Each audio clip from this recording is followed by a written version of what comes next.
नमस्कार, मी सचिन मोरे. आपण पाहताय जनादेश वृत्तवाहिनी. पाहूया आजच्या काही सविस्तर बातमी. नवी मुंबईचे शिल्पकार लोकनेते आमदार गणेश नाईक यांचा वाढदिवस मोठ्या दिमाखात साजरा करण्यात आला.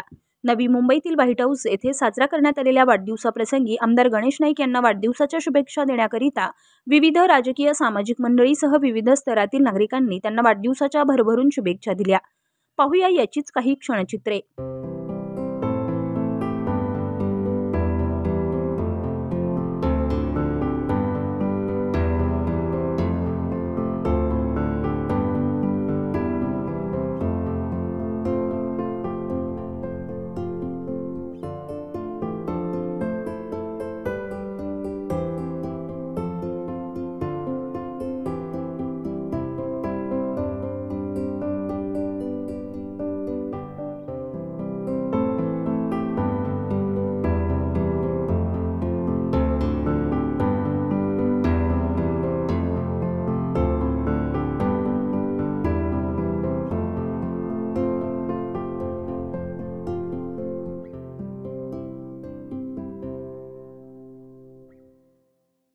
कॅमेरामन इक्बाल शेखसह पल्लवी केदार, जनादेश वृत्तवाहिनीकरिता.